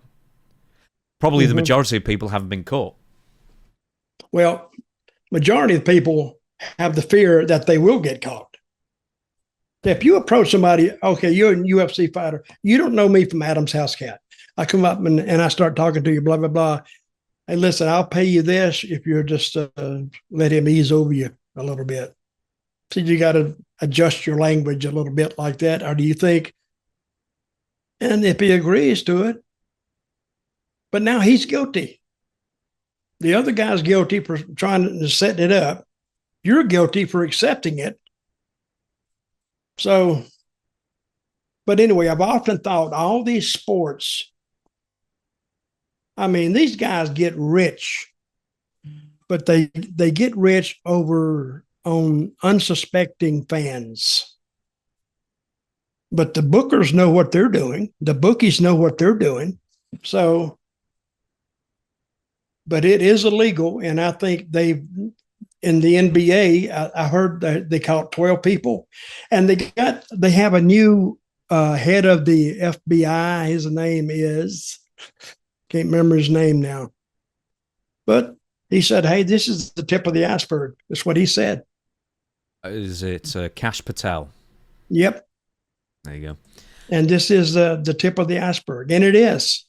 Is it? I mean, is it worse in college sports in America than it is the pro game? Because obviously the college kids aren't getting paid.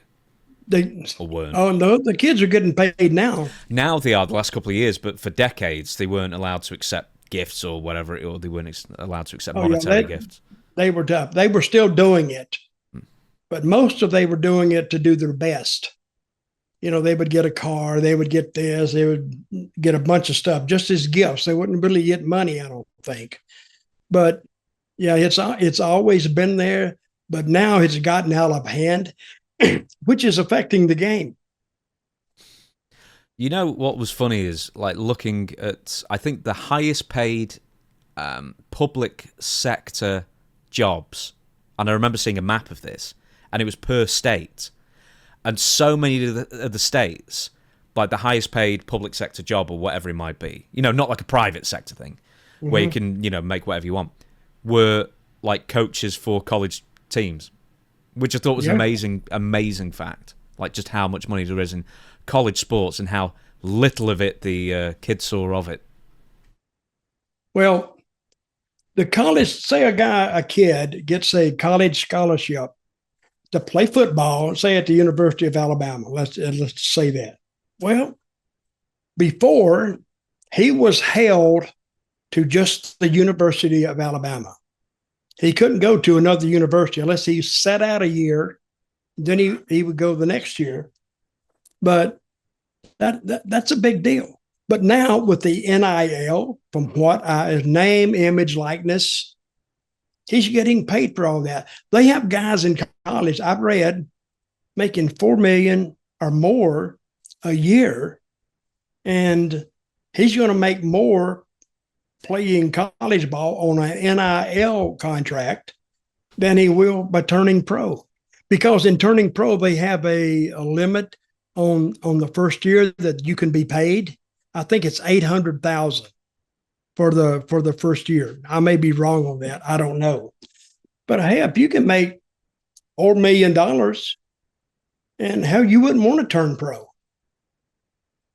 But anyway, that's changed the game, and I think it hasn't helped the game. I don't think. I really don't.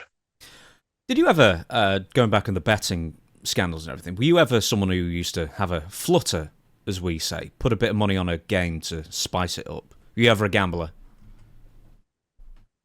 Well, I have bet on football games, yeah. Hadn't won many. Did you bet on Clemson? Is that why? You can get off Clemson right now because they're having a hard year. You were saying that they were going to make it to the finals, man. What happened? They can't even buy a ticket to the finals. They started out rated, you know, a little football talk here, folks. They started out rated number 4 in the country, number 4 out of, say, 25 teams. Now they're not in the top 75. Believe me. And a bunch of teams this year have fired their head coaches. Penn State was another one. They're having a bad year, and they were ranked like number 2 or 3. They fired their coach, and a lot of coaches have gotten. Auburn fired their coach. Florida fired their coach. I'm waiting for Clemson to fire Dabo Swinney. But the only thing, you know why they won't fire him? If they fire him, they got to pay him $60 million. They got to pay him the rest of his contract. And I'm thinking, who in the hell would sign a college that would obligate them to pay the guy if they fired him with a bad season? Tony Khan. That's Tony Khan level of economics, that. Tony Khan has jumped to the NCAA. He's the head of it. Said, hey, we'll pay him anyway. Just let him go. Yeah, I love that. But suspend this guy and pay him the full amount. No, I never was a gambler. Never was. We've got a couple more things, so I'm going to shut down the show. But it's not gambling, it's cheating. Hey, if you was a main player on a team and I say, hey, if I give you $10,000, would you kind of hold back a little bit? Would you hold back if I paid you $10,000? Hey, look, if I was like a starving kid in the first year, and it depends how they asked, because there's always the, Hey, well, Okay. it's a nice place you've got here. Shame if anything happened to it, kind of thing. How would you ask? Say, Dutch, I've got $10,000. Okay, I'm the starting center. I'm 7-1. Okay, and you come to me and you want me to hold back. How would you do it? I'd say, Dutch, I've got a booking in Dothan, Alabama. It's $350 cash in hand. Will you do it? I say, can I get a little more? And you say, okay, 360. I'll buy you a sandwich on the way down. Oh, complimentary hot dog and a handshake as well. Yeah. Think of the value. Well, a lot of people make fun of that, but that's what that's what they're worth. Because they're not going to draw any money. They're there really for it's actually another tryout session, a workout session with some people watching. That's what it is. We must move on. We've got 2 bits of news left, and then I've got a hard out time this week, so everything's going to be a tiny bit shorter than it normally would be. So, right, so the Jey Uso and CM Punk main event, Saturday night's main event, somehow they managed to make it the worst match on the show. I mean, it was better in the second half, but the first half is, and I'm getting somewhere to this, Dutch, and this is going to come across harsh maybe. Jey Uso was throwing the worst strikes on the entire main roster. They were so light and so like this is a world title match, and I was not getting any intensity out of Jey Uso at all. And then on Raw last night, as we record this, somehow, and it was a show of good matches, and somehow you had CM Punk, Jey Uso, and the Vision, and they had the worst match of the night, and it was the main event. And I don't get it. And right. I think I'm over Jey Uso, dude. I think the incredibly long entrances and the very weak strikes and stuff, I'm a bit over it. Am I being a bit harsh there with Jey? Rikishi wants my number to yell at me, I'm sure, right now. But yeah, tell me what you think about Jey. Did you watch the match as a fan? Yeah, well, yeah. So, and that's what you thought about it. And if Rikishi gets a little hot at you, I mean, he can do that too. He's free to do that. Yeah, I'm free to ignore it. But what do you think of Jey Uso, though, man?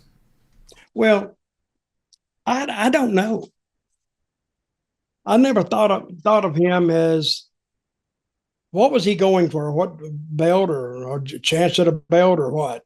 Saturday night's main event, it was for Seth Rollins' vacant World Heavyweight title. So it was the biggest title on Raw. Okay. And I have no idea what he was thinking. I don't know. And I have no idea what kind of frame of mood he was in. But apparently, according to you, he was not energized at all. And it didn't even look good. It's an entrance, man, and like it was a really cool entrance. But it peaked at WrestleMania 41, where they had 60,000 people doing it.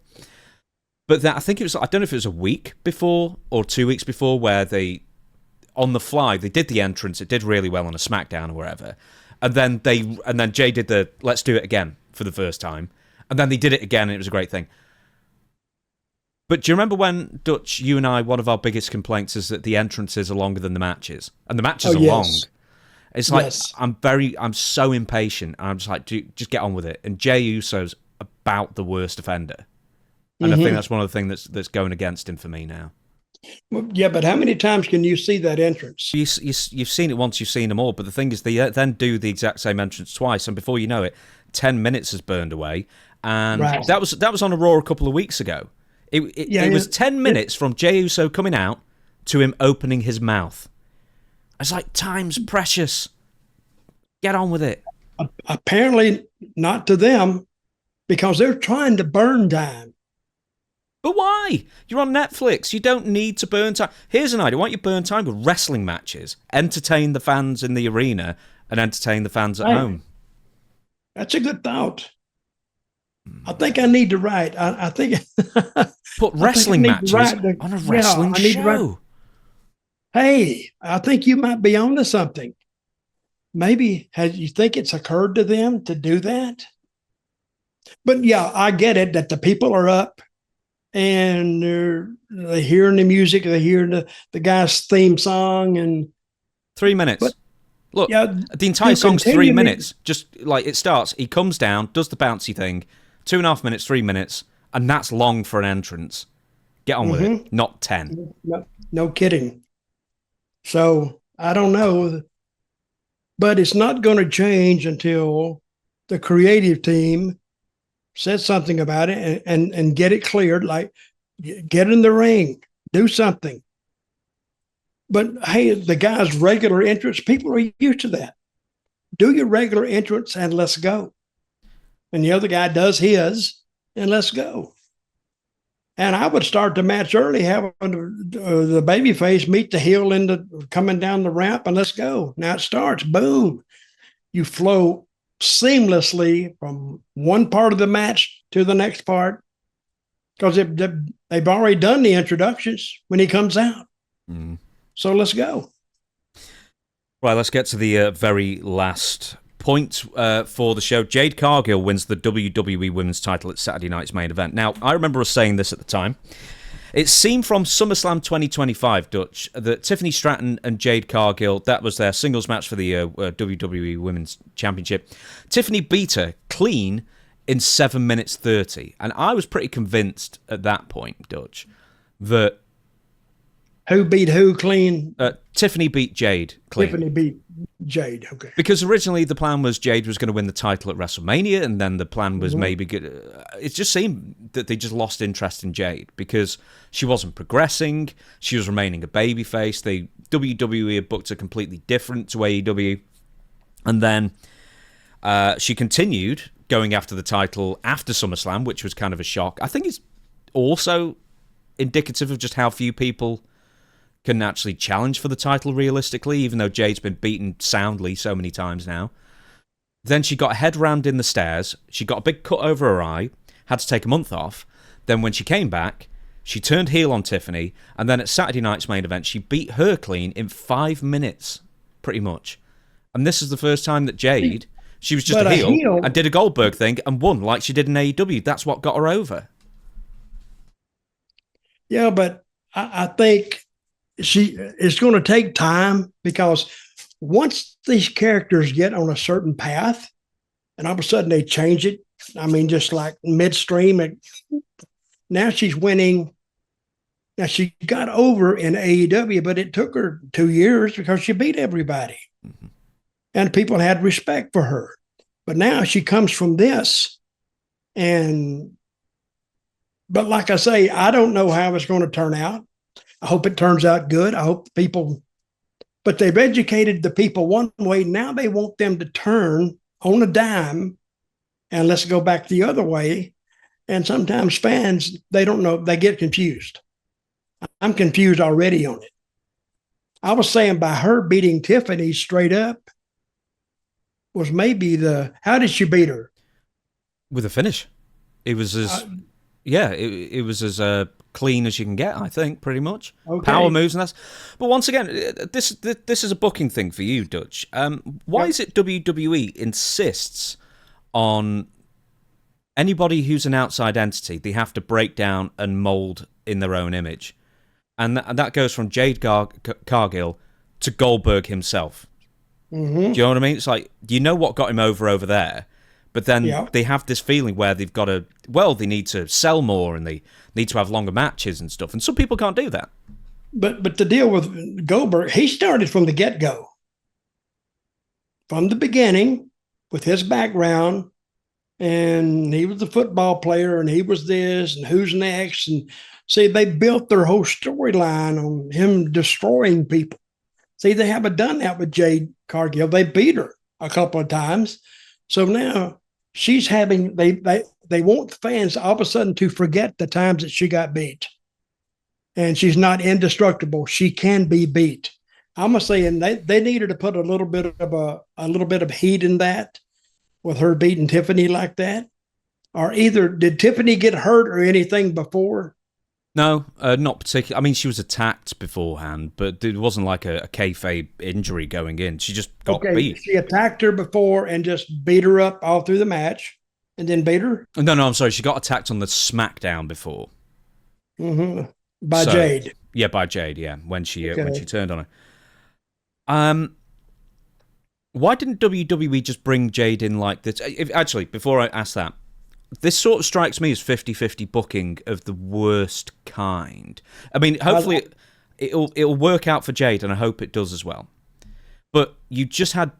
You built up a match with Jade and Tiffany at SummerSlam. Jade lost clean. Then why come back and then just do the whole thing, but then switch the roles and then have Jade win clean? It's the most 50-50 booking, and there's not like a big ramp up to it. I don't have an answer for that. What I might say, they need to put some wrestling people in the creative positions. Road Dogg's head creative at SmackDown. Well, where is he, though? I don't see any of his influence there anywhere. Unless he is following, this is what they want him to do. And he's good at what he does. But you cannot bring these people in and just give them just like, a lot of times they want to, on creative positions, they want them to really know as little about pro wrestling as possible. They want them to be legitimate sports writers. And you see sports writers in real sports, if you take out the betting and the gambling, if you take all of that out, and it's a pure sport, see, they write the angles. I mean, whatever happens, and they make a big deal about it. This guy is hurt. Oh boy, and can he fight back through it? And that becomes the angle of the game.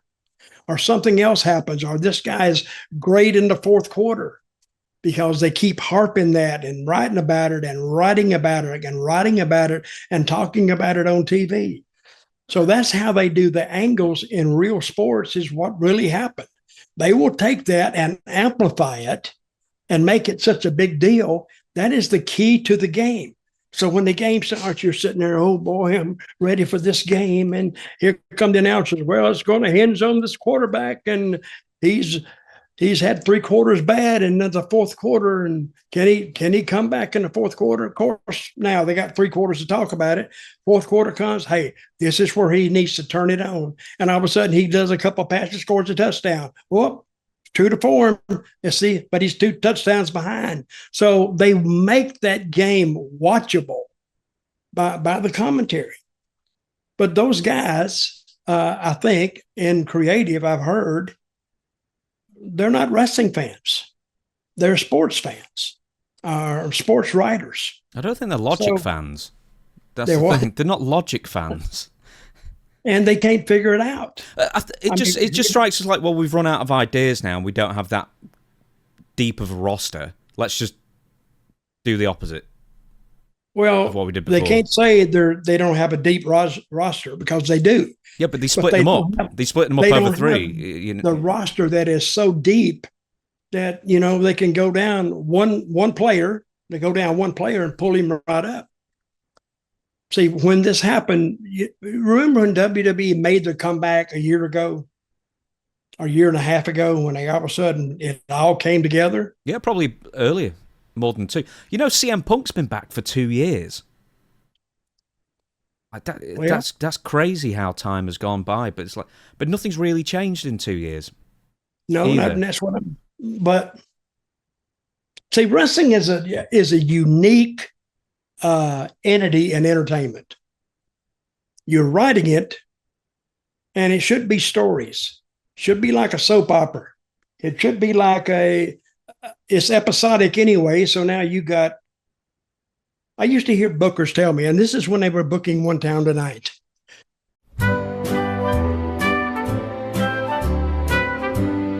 Right, everybody. Kind of weird, abrupt way of ending this show, but for some reason Dutch's internet just died as he was about to make a point there. Unfortunately, we're going to... Hopefully his internet's going to get sorted. We're going to do Ask Dutch Anything, because once again, I've got a hard out, and we're going to have to end the show there. I'm very sorry about that. So once again, we'll be back on Sunday for Ask Dutch Anything. Once again, questionsfordutch@gmail.com.